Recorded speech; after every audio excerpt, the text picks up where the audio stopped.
what I want to talk about is the design of policy that might lead to more engagement with the Common Core, and I'm going to speak of this term engagement in particular, hence my title, Engaging the Core. Typically, policy is intended to influence the behaviors and the practices of individuals. Over the last 20 years, research has indicated lots of ways that policy goes awry. So, for example, folks tend to locally interpret policy and to adjust their understanding of the intent of policy. Additionally, policy often conflicts with other things that send mixed signals to folks, and they're not clear about what exactly they're supposed to focus on. And third, sometimes people just don't agree with a policy, and they resist implementation.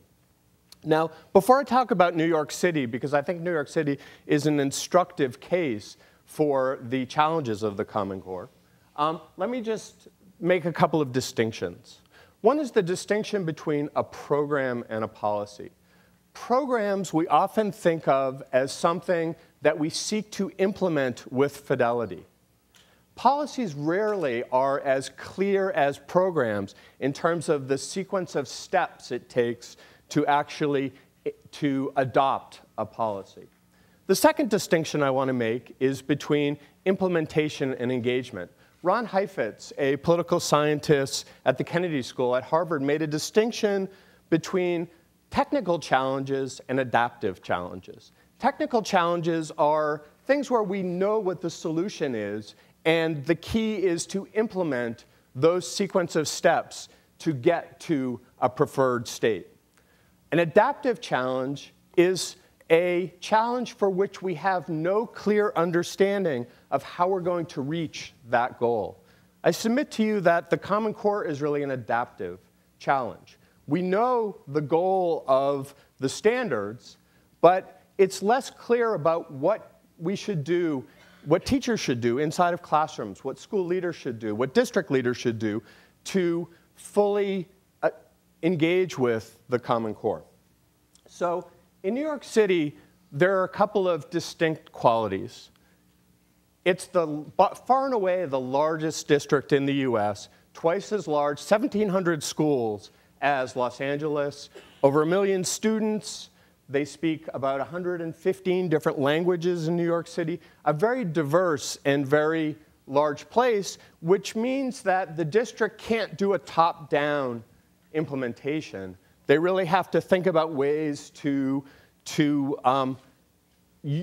take advantage of local school capacity to really work on whatever the reform is. So in New York City, they adopted something called the Citywide Instructional Expectations. And this was a clever policy because it really tried to engage schools with what it meant to implement the Common Core.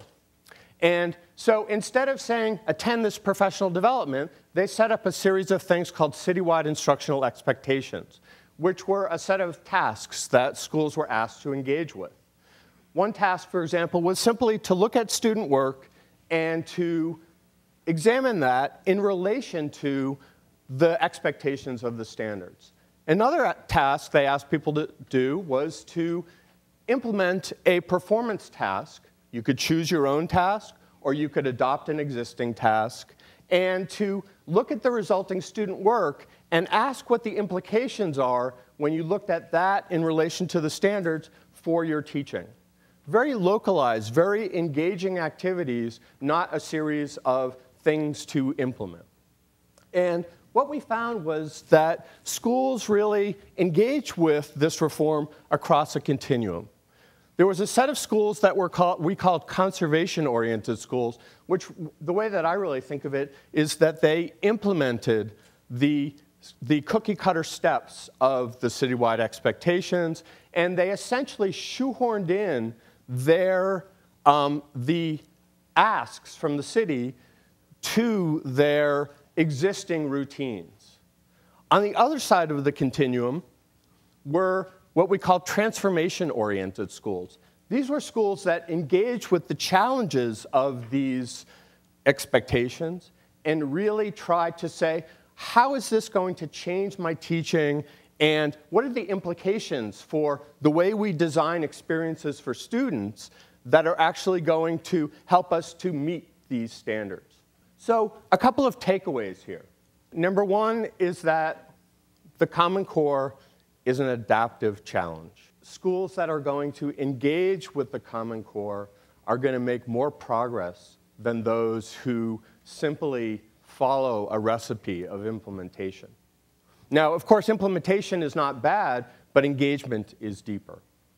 And when we look back at this reform, the question is going to be, will we view this as just a realignment of the curriculum, or will we see this as a catalyst for changing the way that students and teachers engage around materials to reach a set of expectations? Thank you.